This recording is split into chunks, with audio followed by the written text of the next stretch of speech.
G'day everyone, welcome to the Flight of the Nix podcast in association with the BFG podcast. Today we're here to review both of the matches in the double header of the Wellington Phoenix versus Melbourne Victory. We have a wonderful special guest today, and that is Bonny from Victory Vikings. Welcome, Bonny. Thank you for having me. We had fun last time you were here, so it's good. Did you want to tell us about generally about the away day? We saw that you flew to Wellington, a crew of you. You looked like you had a ton of fun. What was that like going as an away day to Wellington? It was awesome. We were discussing it sort of on the way back, and it was my favorite away day, even though like our team didn't even win. We had so much fun. Big shout out to Dean, who we met over there, and then he was like doing a walking tour of Wellington with us, which was really fun. Showed us some hilarious sights, which I'm not going to repeat. But yeah, like it's a really lovely city, and being from Melbourne personally, we didn't really feel like we'd left home. Like the weather was the same. It's got a very Melbourne feel, Wellington. So for us, it was sort of almost like being at home. Like we really didn't feel like we were overseas. But everyone there was so lovely. The stadium's actually really good. We didn't realize, we thought we'd be further away from the pitch, but we're actually pretty close, which I thought was really cool. And the way you guys, or the way the Nix run a double header, definitely better than how we do it down in Melbourne. And everyone there is just really nice. Like nobody gives you grief for being a Victory fan, because we all know there's a stereotype with Victory fans because of a small crew who've decided to take it too far and sort of ruin it for the majority. But everyone was super lovely, especially Nixie, who's now basically convinced Simon and I that we're going to get a Wellington kit with Nixie on the back when we can find a dub one. But yeah, overall, just so much fun. Like we're definitely going to make that a regular thing, provided home and away actually does come into the dub. It looked cold, but you're used to that being from Melbourne. Yeah, like I said, the weather was basically the same. I think temperature-wise, it was low 20s. So it wasn't too bad. Like the wind had a little bit of a bite to it, but like it pretty much felt the same. Like we had our thermals, we were pretty warm, had our windbreaker, so we were prepared. You definitely look like you weren't from Wellington. You should have seen me at the airport. on the way to the airport, Simon made fun of me because I had pretty much all my layers on. And I've got family in New Zealand, so I haven't been there for like 20 years, but I've been to New Zealand before. I know how cold it can get. So I was prepared, which he made fun of, but I wasn't cold. So winning. That in that stadium, the wind does come into play from time to time, depending on which direction it's blowing from, and what happens is the wind, because it's like an oval shape, like an AFL ground, the wind tends to swirl, and so the ball, when people are playing sport in there, the ball can do all sorts of funny things, and if you're sitting not in the right seat, it can get real cold, real quick. There's a reason we're the wind, the rain, and the Phoenix. Except for when we were in Wollongong, in which case we were the sun, the surf, and the Phoenix. So you're looking forward to the trip to New Zealand when the World Cup is on? So you've got a bit of a taste of how chilly it can get with the wind? Yeah, we've got one game that we're seeing in Wellington, the New Zealand-Philippines game, and then the rest of our games are in Dunedin, which I've been warned. Yeah, we spoke to Claudia, and she goes, "You'll be freezing." She said once you're in the stadium, it's fine because it's indoor.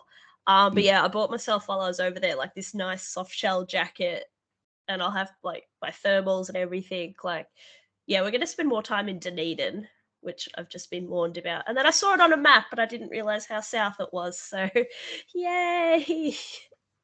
And I'm curious about, you said that the next to double header is better than Victory did it. I'm just curious about why that might be. I think it comes down to them putting more effort in. I don't know what they're normally like, and we were there for the last like Wellington home game. And it just, like, for starters, you guys open gates early-ish, like better than what we get. We get like maybe 10 to 15 minutes if we're lucky when the women are playing first. I should clarify that. So we actually had time to get in there and try and do, because we were trying to surprise the team, which it sort of failed and it sort of worked. But yeah, I don't know, like the Knicks just have this like an atmosphere that's good. I don't know if that comes down to the fans as well. You've got Nixie running around doing like content and doing things, but like it's well done. And he was like provoking us and sort of egging us on a bit, and we were having a lot of fun with that. And just the whole way the stadium's managed as well, like you don't get that at Amy Park. Like I don't know if you guys have been to Amy Park, but it's hard to explain if you're not there, like, but you did it well.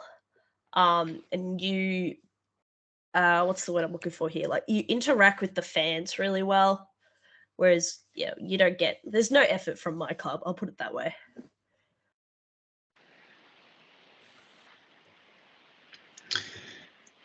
Shall we move on to the actual game? Although we can come back to your experience later if you like.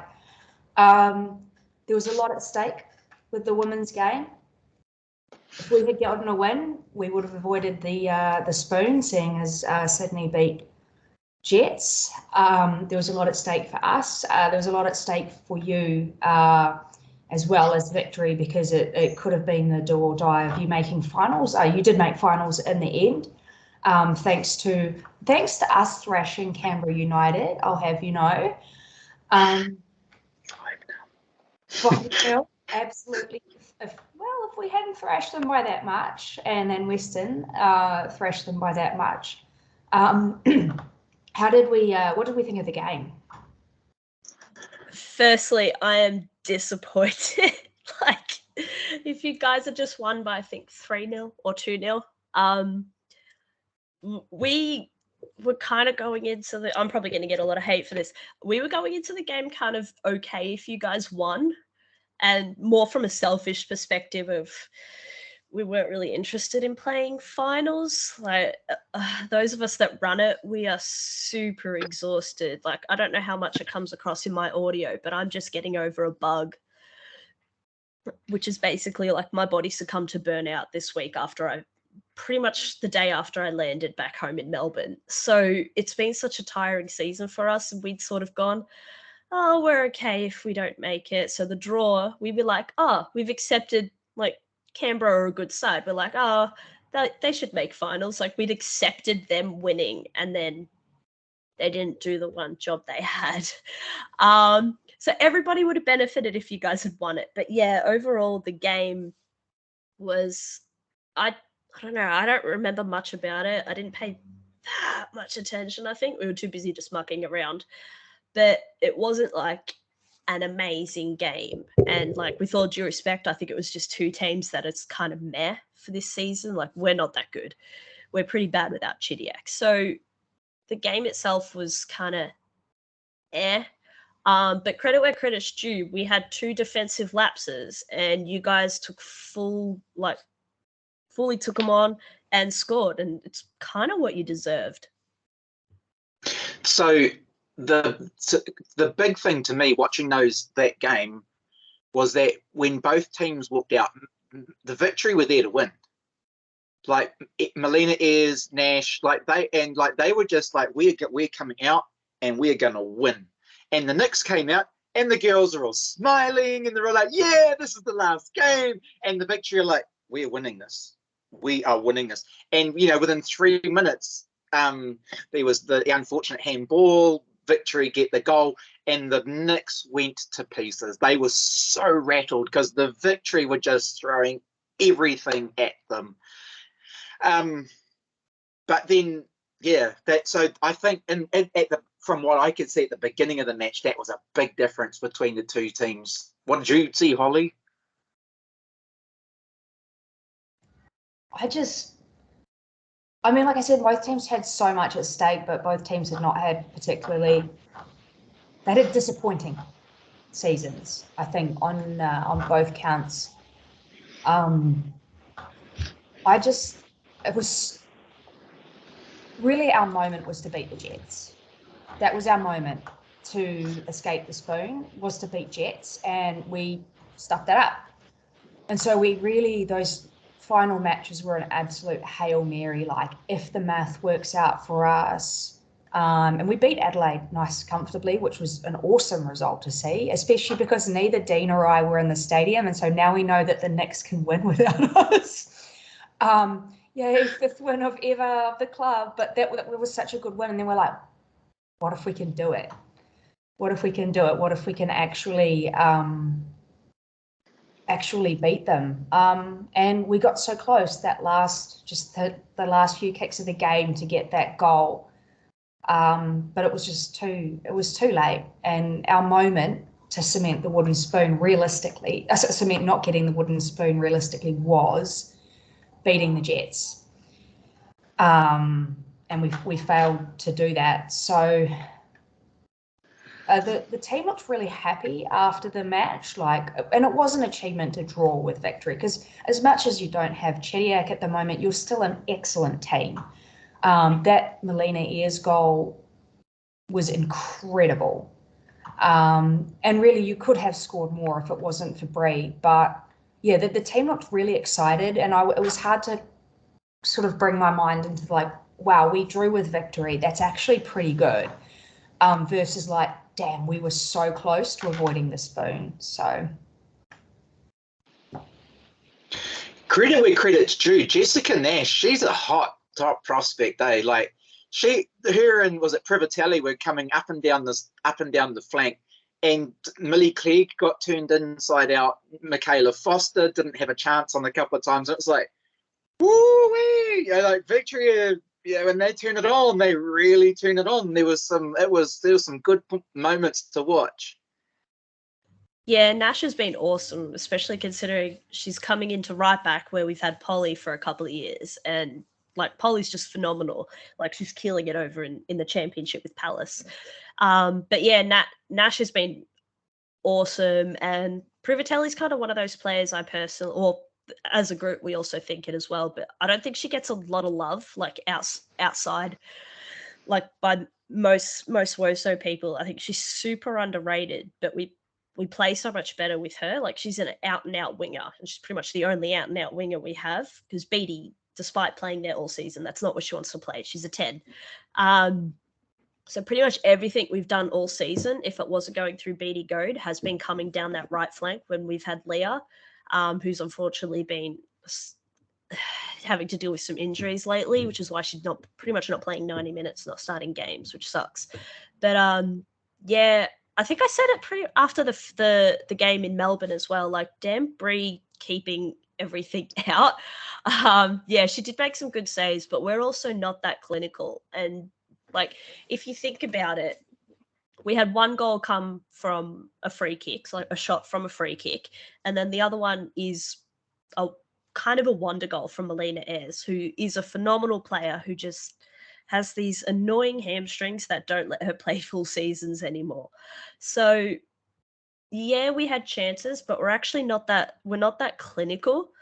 So I think you guys should take a lot more credit for that draw, because yeah, your keeper was saving us a lot, but a good side will take those chances as well, no matter how good the keeper is. And on the flip side, that last kick of the game where you scored, she still got, sorry, I don't know who scored it, but she still got a lot to do. She's outside the box, all of that pressure. You've still got to hit the target from there when defenders are running back and everything's going through your head. So I actually think a draw was a pretty just result. I like the Nix, and I think with all the issues that are going around with Newcastle, I think you will surpass them at some point in the near future, because at least your club's sort of got their head screwed on right. You've got a good coach, you've got a good squad, and you've got a really good spine. So you've got something to work with and build with. You just have to hang on to those key players. So back to Melina Ayres. I would not want to be facing her on the field because she goes 100%. She must drink rocket fuel or something before she plays, because she comes out and like her face, like she's just so locked in. And then early on in the game, she had like this toe tap that just kind of sailed over, and it only just missed the goal, but she was on. And yeah, as you say, I mean, if she could stay healthy and uninjured for a whole season, there'd be no reason why she wouldn't be knocking on the door for Matilda's call up. But yeah. But I'm really glad that you didn't have Chidiac, though. I'm so glad that she's. I don't understand why the Matildas are. She's next level, isn't she? Amazing. I just. It's. You kind of want her in the dub though, because you want to watch her. Like, she's just so good. Like, she's so good, you just want to watch her anyway, as long as she's not playing against your team. So the first goal that the Nix got was the Victory keeper getting caught outside her box. There was a terrible pass back, and then Dumont, the keeper, just got stranded outside the box, and then Ava Pritchard comes along, somehow actually manages to get the ball in the net, which was fantastic, because I mean it was at the top of the box, so getting it like a one-timer to go straight and into the net, that was fantastic to watch. Bunge tried to put a leg out but missed it, but that's because the ball was already in. And then the second goal was, if you get the time, go back and watch it back. It was a thing of beauty. So it started at the back with Edwards. So Bree passed it to the left and it went to Mackenzie Barry. And then she kind of sent it across to Kate Taylor. So from Taylor, it went to Emma Main.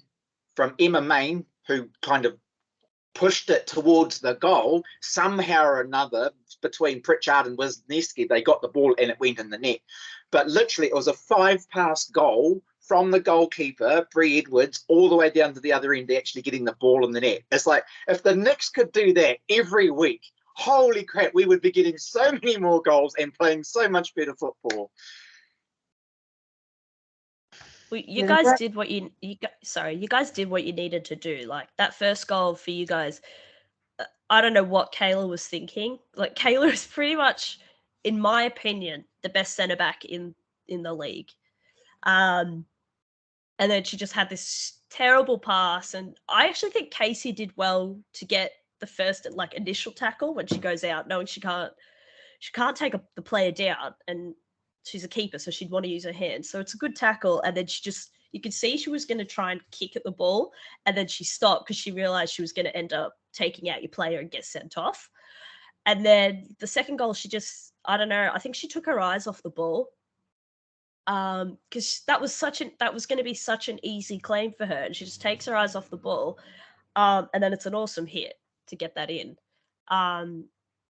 So it is frustrating. Like, I want to praise you guys, but it's frustrating that your goals essentially came from mistakes. Like, Casey wasn't really tested that game. She had a couple of shots, they were hit right at her, no power. She's going to claim those all day. And then a totally different Victory side came out in the second half. It was almost like, oh, they were 2-0 up at halftime. We've got this, we're fine. And they just got lazy and casual. And it's really frustrating because I'd flown all that way. I say all that way. Like, it's closer than Perth. But, like, yeah, it was just, but yeah, like, credit where credit's due. You've got to be there and you've got to have, like, you've still got to finish that shot. And you did. Like, if your team had given up, they wouldn't have been in that position to pressure Casey on both accounts to try and have those shots. So, like I said, Knicks are doing well. You guys will be good. I thought it was really funny when that first goal, Dumont's way out of the penalty box, and there's this moment where like the ball has been dribbled around her and she just kind of throws herself on the ground, and I'm like, I'm sort of going, what are you doing? Because it was like you could just almost sense in her mind like she, as a keeper, wanted to like throw her arms out, which of course would have been a red card. But it was just very awkward just throwing herself on the ground, like somehow it was going to stop the ball from going. It was very strange. And I was like, oh, go on, you just put your arm out and stop it. Oh. Well, we can move on. Credit where credit's due, because I watched the game back last night, and in the 96th minute, Victory had the opportunity to they had a free kick, and Melina Ayres had a cracking shot, and Bree was at full stretch out to the left and somehow managed to get the save. And it was literally like 60 seconds after that save. It was kind of like Bree kept us in the game. If Victory had gone up 3-1, that was it. That's it. But somehow Bree kept us in the game. We managed to get the ball all the way down the other end of the field and in the goal. It's like, I don't know, mate. Some days, it's not very often the football gods smile on us, but that was one of those times.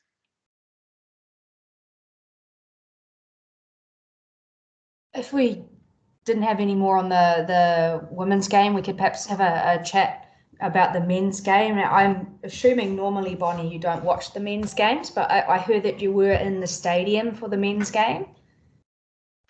Yeah, we hadn't really decided what we were going to be doing post the dub game, because Dean had invited us to the Foxglove event that the Nix had put on. We thought, oh, will we go? Will we not? We weren't sure. Then we were thinking, do we stay for the men's game? Like, can we be bothered? And then Dean came down after the game, after the girls had been chatting, and goes, oh, I'll be sitting up with the Fever. And we were pretty much on that side. We were just pretty much, we were just near the tunnel, closer to the fence. And we thought, oh, they looked pretty awesome during the dub game. Yeah, let's just go sit with them. And yeah, we spent 90 minutes with the Fever, who were actually really awesome and made it really funny, because we didn't change out of our gear, but they just like accepted that a couple of Victory fans were just going to go sit with them. You made the broadcast too, which was very controversial. Yeah, it was funny. I was a bit like iffy about it at the time, like initially that day. I felt like, because we were getting a lot of crap on Twitter, but looking back on it, it was actually hilarious just watching people take things like out of context. Like, we were sitting with friends that we'd gone over to New Zealand to watch the game with and like to see and hang out with. So no one on Twitter gets that. No one on the broadcast gets that. All they see is a couple of Victory fans cheering for essentially the opposite team. Also, nobody has any clue if we cheered the 2 Victory goals. Like, we could have been celebrating those goals and happy that essentially our club had won. And like, it's funny watching people melt down, and it was all these like random Victory people. Like, a friend of ours was doing like intel checking on them. It was like, they've got hardly any followers, they hardly ever tweet, they're just like those really out there Victory fans. Everybody who knows us knows exactly why we were there, why we were sitting with them. There were a group of Victory fans, I think there was about 10 of them that had traveled over for the game, for the men's game. They had come and seen us between the two and said, oh, we're going to be sitting over here if you want to join us. We said, we might come over, but we're going to go sit with our friends in the Fever. And they're like, yeah, that's no worries. They knew we were there. We caught up with them at half time and we were talking about it. They knew everything. They did not care. These are Victory fans. They did not care because they understood why we were there. And like, having said that, I'm happy that Victory won, because those guys had traveled over there and we were talking to them. They'd spent a week in New Zealand. And so we were really happy that the team had won for them, because that's really cool. And they got to have a really good experience. So yeah, like, we wanted to retweet it or reshare it. It was hilarious, like just watching people lose their minds. Like, we ran into Claudia Bunch at the airport on our way home. And we were saying, like, jokingly, oh, we got in trouble for getting on the broadcast. She goes, oh, I saw that doing the rounds on Twitter. She goes, oh, yeah, she saw it. She goes, I thought it was funny, but it's just like watching people go crazy because you were hanging out with your friends. Like, we didn't tell her. She knew who we were sitting with. Like, nobody cares. But it's just funny watching all these. It's like, oh, there's no credit for us actually going over to New Zealand for the dub game. Like, nobody else does that.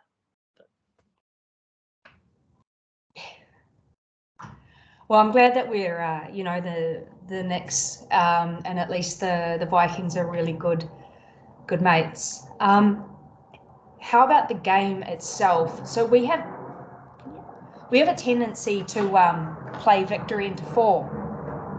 What do we think about that? Yes and no.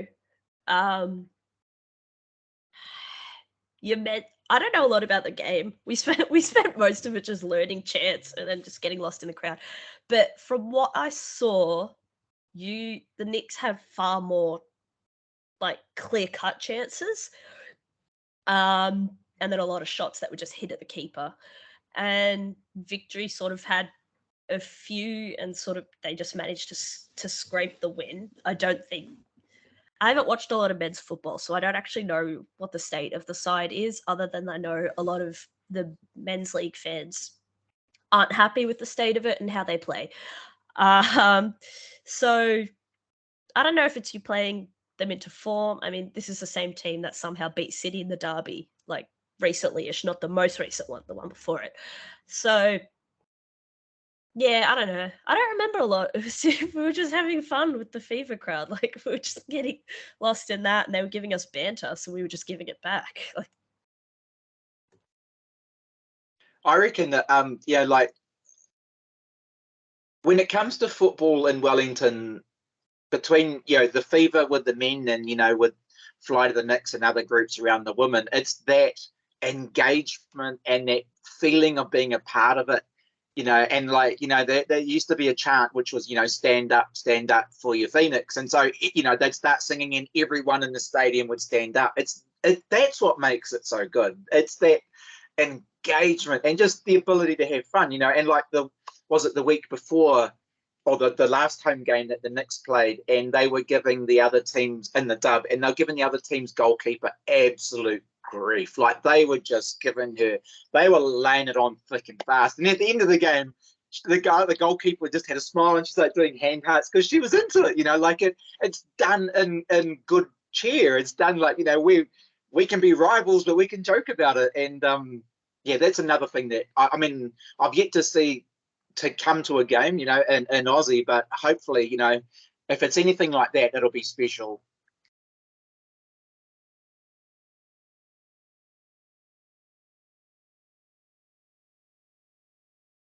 Sorry, I've still got planes. So yeah, obviously I think that the Zavada goal was amazing. That guy's on fire. I'm glad we've signed him for 2 years.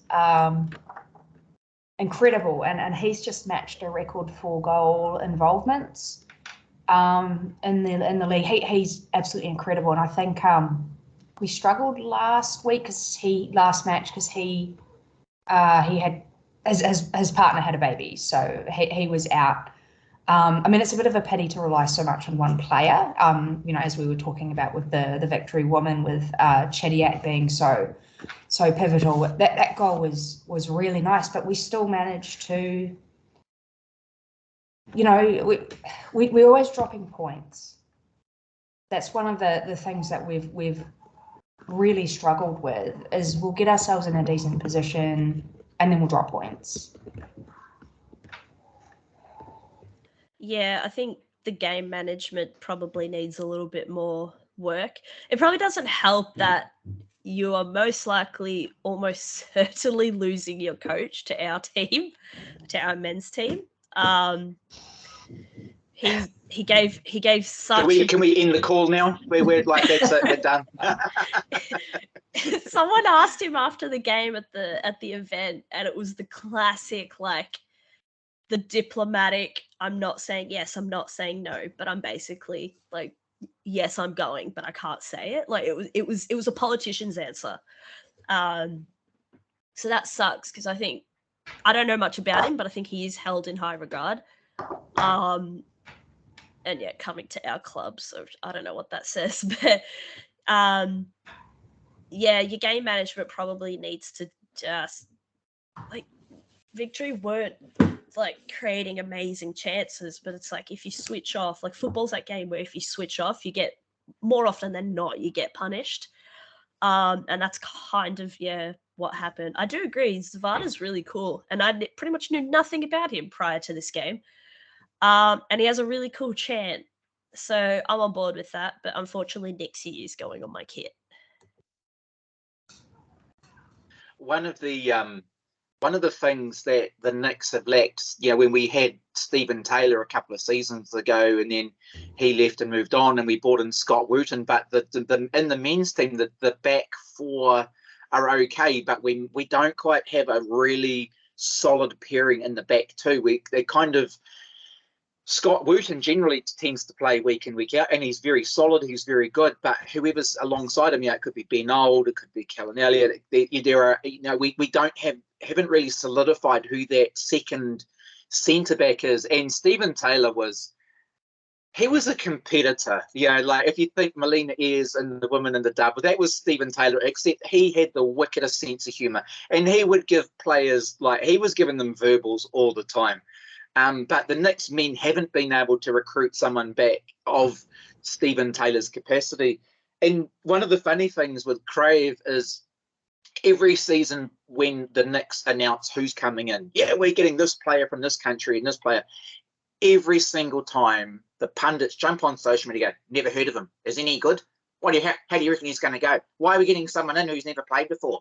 And then, hello, look at him go, maybe you should have just give the players a little bit more time and let's actually watch them play before we cast judgment on whether they're any good or not. Because one thing that Uffy has proven is he knows how to recruit quality players and he knows how to develop them. And the reason, another thing, just while I'm on it, that he's leaving Wellington to come to Melbourne is because he applied for the All Whites job. He didn't get it. So he's like, all right, I'm done. There's nothing further that he can do or achieve, really, in New Zealand football. So he'll go to Wellington and try his hand somewhere else. And all power to him. Yeah, he's definitely, his recruitment of visa players has been almost always spot on. You don't go and recruit someone who's a big name, like some of the bigger teams do. Go get a Rodwell or an Austin or a Nani, and they don't. You can have, I was going to say, you can have Nani if you want, free with a hospital bed. Yeah, exactly. Like we always recruit sort of nobodies, but they tend to be really, really good. And I think when Uffy leaves, that is one of the things that we're going to massively miss is to try and make sure that whatever the recruitment strategy is, that sticks with us. Because it's been a massive help. Like, who cares if we don't know who these players are and they've played in Bulgaria or something? Like, I don't care so long as they're good. But so we've got Zavada for another year, but it's just they tend to leave. Like, we're getting a bunch of good players leaving. Like, we already know, and with the exception of Ugarkovic to City, they're backward steps. Like, why the hell is Ollie Sale going to Glory? And why is Clayton Lewis going to MacArthur? They're backward steps. And I would say, in a way, going to Victory, if your Uffy, is a backward step at the moment. No, I agree that the club as a whole is like, I mean, we're in debt. How are we in debt? Our men's kit sponsor for the season was an airline that pretty much they weren't existing. Like, have they flown out yet? I don't know. When I landed back in Melbourne, I saw the sign that said Bonza. They'd been put in the same terminals, Rex, which I found to be an insult because I love Rex. But no, the club as a whole is not in a good state. But it's the name. Like, you see it overseas all the time. So, Barcelona, Manchester United, those big clubs that have just been in ruins for a decade. They can still draw anybody they want because it's the name. And Victory is a big name in the A-Leagues, both the men's and the women's. I also think with losing other players, it can come down to lifestyle. So, everyone knows it's colder in New Zealand, it's windier. You could come across to Australia and sort of maybe live on the coast, go to Perth where it's a bit warmer. Lifestyle does come into it, not necessarily about the football. So I think it's just one of those things you kind of have to accept and live with, that like you will lose people just because they probably more want to go to Australia. They probably think, if I play for an Australian club, I've got a better chance of being noticed. If you're young and you're wanting to go overseas, that sort of thing. There's more happening in Australia, and I guess it's just the way it is if you're going to be joining the league as the New Zealand side. But yeah, it is a backward step going to Victory. Like, there's no denying it. My club is a mess. Credit where credit's due, though, because you're the Dubs team coach. He is exceptional. He is a very good coach. He keeps that place afloat. Like, he seriously keeps that place going, because no one wants to play for Victory in terms of being a Dub player, because you get treated like crap by the club. You get nothing. Like, I know some horror stories that I cannot share publicly, but those girls play for two reasons. They play because of the culture the team itself have built. It's a really good culture within them, like staff included, and for Jeff, because he actually cares about them on a personal level, not just as a player. No matter how important the game is, if he thinks there's an issue in terms of that player's not completely fit or anything to do with their welfare, he will not risk it. Like, if you look back to the semi-final, or whatever final you want to call it, we played against Adelaide, he took Melina Ayres off, who's in great form. He took her off with like 20 to 25 minutes to go, like a hell of a lot of football left. We were only up 2-1. Game is definitely not over at that point. But he knows she's coming back from injury, and it's not worth risking her to hopefully maybe pinch another goal. He's going to rely on the defense to do it. And like, that's just the person he is. And that is why, like, players come to Victory for Jeff. Kayla Morrison is a prime example. She was known about in the NPL with bullying. City wanted her, and she knocked them back because she wanted to play for Jeff.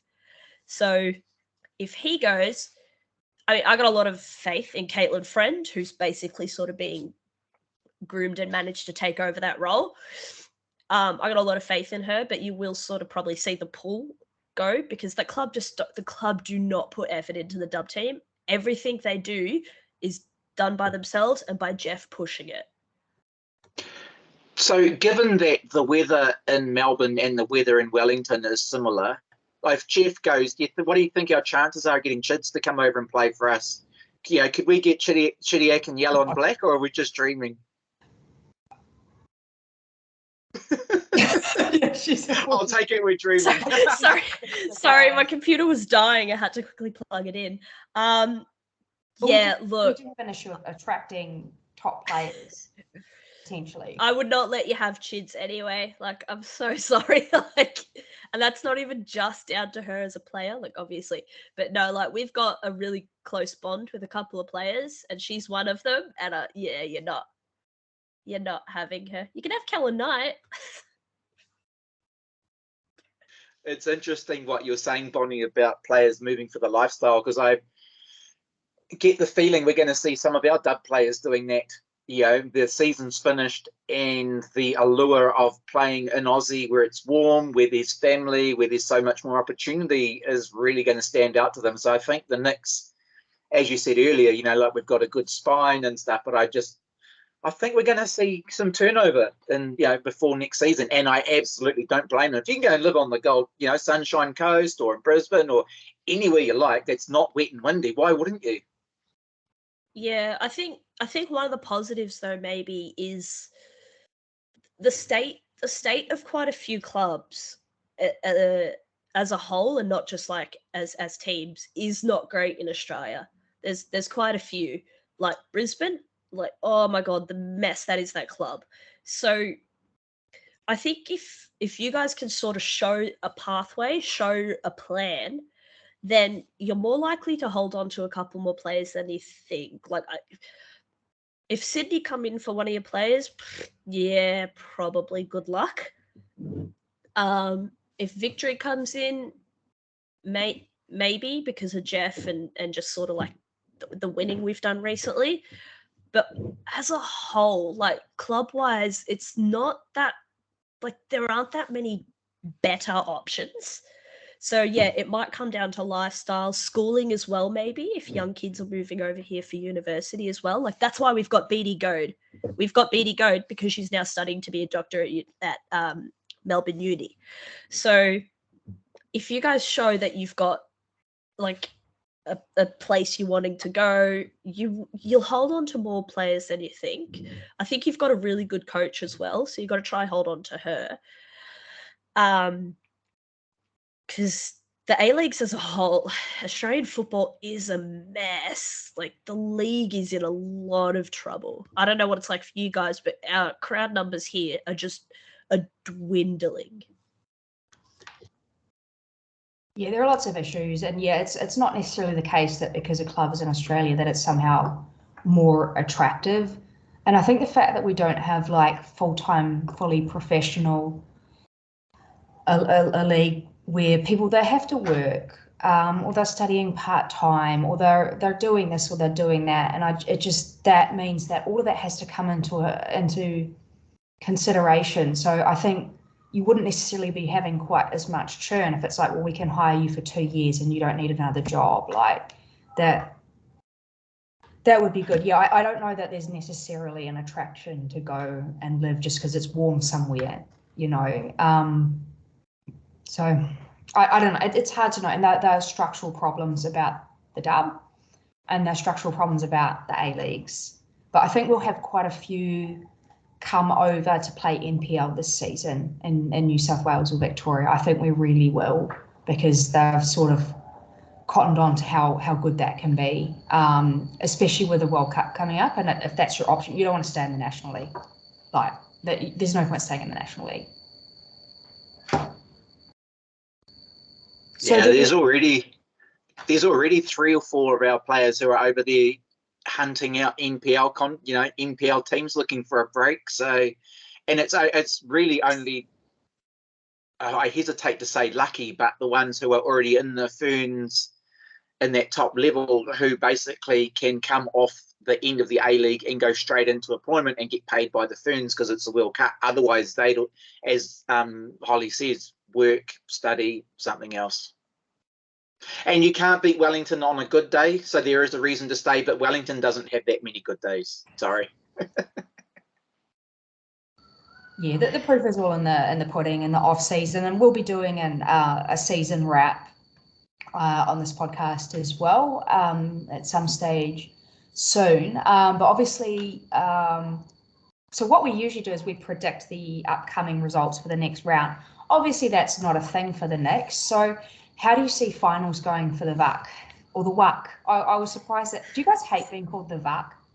I don't care. Okay.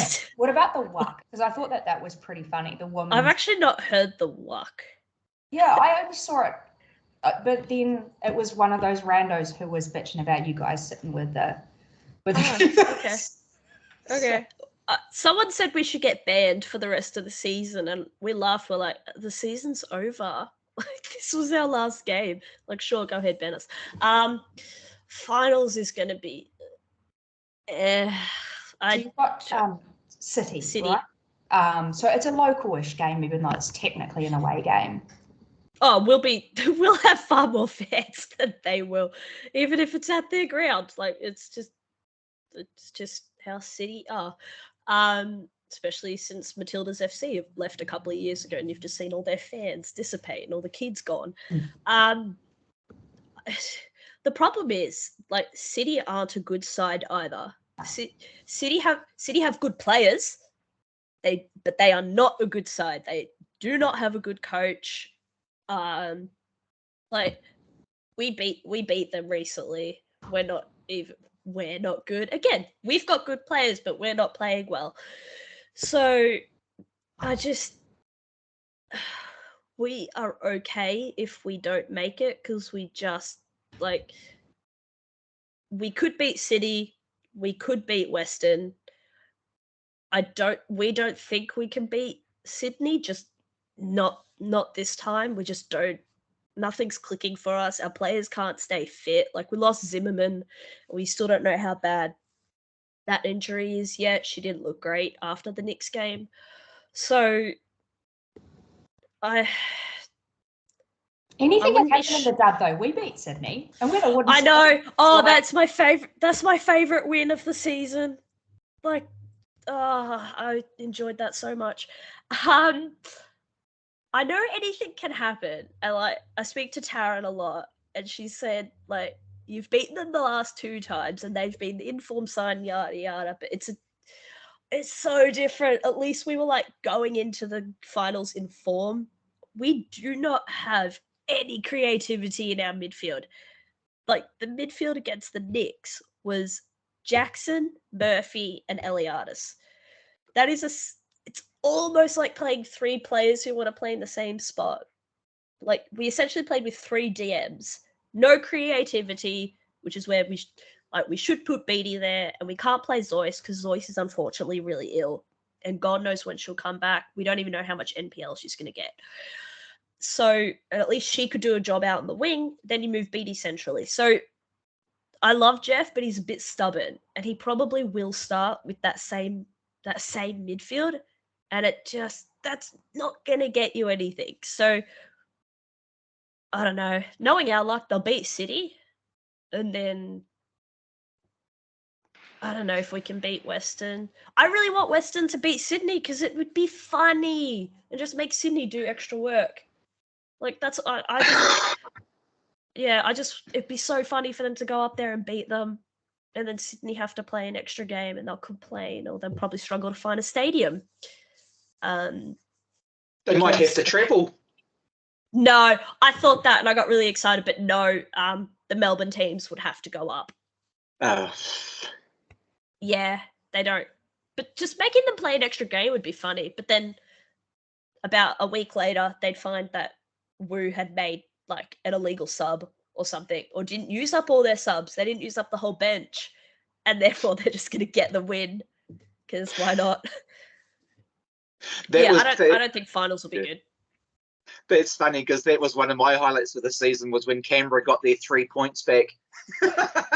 They should have. Sydney aren't going to be the premiers, and then yes they were. Oh crap. They should have though. Like, they had to win that appeal. Like, yeah, they kind of stuffed up, but that is also on the refs. That is on the 4th official, and it's the referees as well. And it's like, Simon pointed this out, and I don't disagree. Fair enough. Okay, you're gonna strip that team of their points. You do not give the other team the points for losing the game. But Sydney.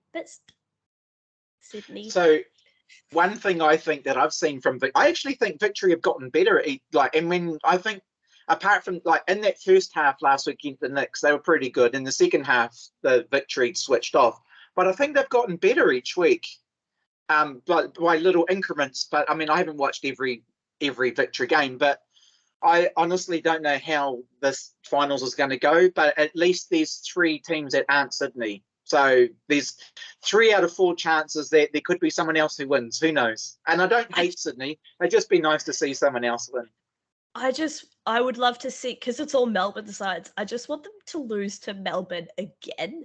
I don't care which 3 sides do it. It would just be so funny. I do sound very anti-Sydney.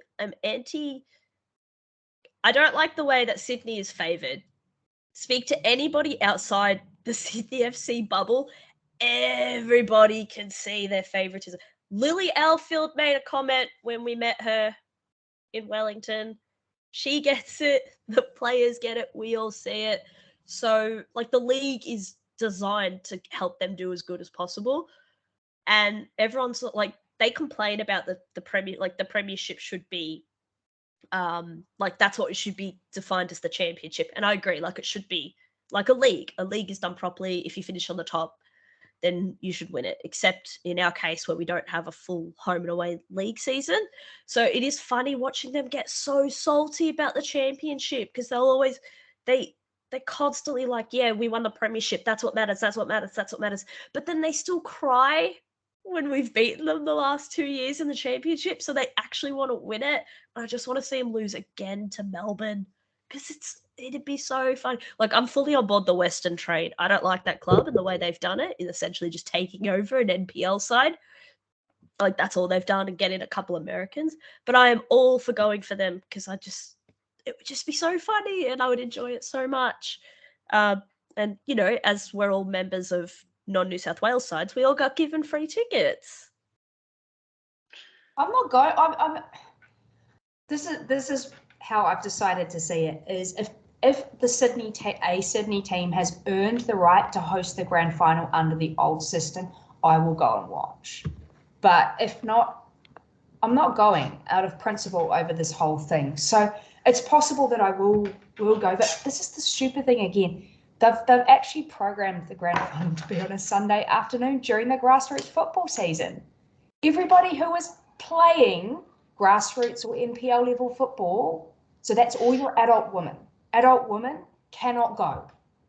Adult women cannot go. Which is, I don't know what idiot made this decision. You can't. His initials are DT, and he's gone into hiding. Yeah. But I agree, because I've started playing football again, and I've already had to miss a couple of practice games because I'm going to the dub. But then come the end of the month when my season is meant to start, let's say my team makes it, I've got to go. Do I go to the dub final, or do I play for my club who I've paid registration for? We're already short on, like, you know, we don't have a super long bench. Like, it's just, it's people stupid. Like you've made a commitment to somebody else. Yeah. More important than, you know, and it's just I find it might not matter anyway, but I find it infuriating that they keep doing that. So you can't go anyway. I'd love to boycott. Put it on a Saturday when all of those women aren't playing. Like we thought about this. We said, like, when the announcement came out, we thought if we were to make the dub final, like, how badly we would want to boycott it. Because we agree with we agree with all the A-League men's fans as well, and the other dub fans saying, like, you boycott it out of just disgust of what they've done. And we totally would love to do that. But then the thing with the dub is you don't get crowds, and it's like, it's not the team's fault. Yeah. And a lot of the other actives we've spoken to are the same, where they're like, we want to boycott, but there's already nobody there to support the girls. And like, for us, we would want to go for the team, and then we probably cop hate because we've gone and we haven't boycotted or anything. And it's just such a crap way to have treated, like, all the fans of the league. Like, yeah, if Sydney earn the right and finish top and earn it, no dramas. But it's just like, imagine if that wasn't Sydney FC and that was another club from another state, and they're gonna go to Sydney. Like, who's gonna go? You might get a couple of neutrals, but no one's gonna go. And then you add salt to the injury, and you give New South Wales clubs only free tickets. Like, trying to cover yourself by saying, oh, you know, Sydney jumped the gun when they announced it, other clubs are getting tickets as well. You've given it to 3 or maybe 4. Sorry, I can't count. Like, this is why people are against New South Wales, because of the way the league is run. Yeah, I wouldn't blame you for going. Like, to be honest, if the Knicks were in it, I'd probably go. So I think, honestly, I would not feel badly about any dub supporter who went because their team was in there. I certainly hold that to a different standard for the reasons that you've outlined, because I think they are very, very good reasons. But yeah, just generally, like, I'm one of the people. I'm the target audience for this. I live in New South Wales. I'm the kind of person who will go to a neutral game, and even I don't want to go. So it would be very funny if it was an all Melbourne affair, there's actually a pretty good chance that it will be an all Melbourne affair in Sydney, and then there will be, like, Western Core and Victory Vikings. And then, like, that's it. If it's an all Melbourne final, even if it's not my team, I will fly up there and buy you dinner personally, just for putting that out in the universe, because, oh, I'd love it so much. It'd be so funny. Everyone's so thinking funny. a Melbourne City Adelaide final for the men. Well, that's what we want. Like, everybody now wants interstate finals. Like, we want like, unfortunately, it sucks for the other teams, especially for someone like Canberra. I know they're not in the finals, but awesome team, awesome club. You don't want any New South Wales team to make finals for next. Like, we all want it. We all want Perth versus Wellington. Let's be real. We all want that as a final because, like, it would just shove it up the APL. Because it's just like, yeah, well done. You've disadvantaged these guys are already at a massive disadvantage with travel, and then you're gonna go make them play at Sydney, where, like, I don't know how many people can make that trip. It's quite expensive flying from Perth to the other side of the country, because we looked at doing it and we were looking at maybe close to $1,000 in flights, and we were going to be there for one day. So I just, full credit to anybody whose team makes it and they boycott. Like, I fully respect that. So I would go with Adelaide versus the Nix, and that's because Rose supports Adelaide, and Rose is just lovely. So yeah, it'd be really cool to meet Rose at some stage, and she's a huge Adelaide supporter. So this is Rose from the Ladies League group. We played Western United first. They gave us an absolute hiding, and I was like, right, that's it. I'm going to hate Western United forever. But they're actually really good, and they're actually likable. So I don't know. Maybe I resent how long they had to put their team together, and the fact that they were able to just pluck up Put what team together? Full team. Yeah, that's true. And the fact that they were allowed to, like, actually go and get loan spells from these hotshot Americans like Jess McDonald, that basically were the ones who pushed them into finals. And I'm a little bit resentful that they had all of that and we did not. And so we've had a shit couple of seasons, and they've had a cracking opening season. So, but you've also seen them start to drop off. Yeah, it does coincide with the Americans leaving, but I'm the same. Like, at the start, we were happy. Like, the Dub did not need another Melbourne side. The Dub does not need 3 Melbourne teams. Okay, like, you cannot even get crowds to the 2 you've currently got. But we were supportive, and the Western Core that are the Dub active, they're awesome, really lovely guys. We've gone and sat with them for a couple of games. They're really cool. And then the whole Angela Beard thing happened, and there's a lot of background to that. So it makes me hate my club more, but it also makes me hate Western because of what they were doing with Angie long before she arrived. So I want to support them, but I hate it. They've done the lazy thing, and you're right. You guys got no handouts. You got nothing. You should have gone to just, like, taken over an NPL side. Like, you should have done it. Even if you came over here and took over one of our NPL sides, like, whatever. Because it's just lazy. It's crap planning, and, like, but the Dub doesn't need it. The Dub does not have a fan base for you to keep adding clubs. We don't have it. Like, it's just. But yeah, we'll see how Mariners go. Like, again, like, another club in New South Wales. One of our guys did the maths. I think it was 75% of the Dub league in 2 states. 75% of the clubs, 3/4 of your clubs in 2 states. It's just not necessary. So, speaking about the next taking over an NPL club, Holly's got a really good relationship with Alex Chico. So maybe we'd have to upgrade the grandstand first, but there'd always be an opening there. Up your Leichhardt, they made the semis last year. Just still up your Yeah, but no, I resent them, especially for the fact that they were able to use visa spots to go, and I don't like loan players. I actually think that loan players are really unfair and that they shouldn't be allowed. But that's a whole nother discussion for another time. I think probably we should wrap up. Any other further comments? Good luck to the WAC for finals.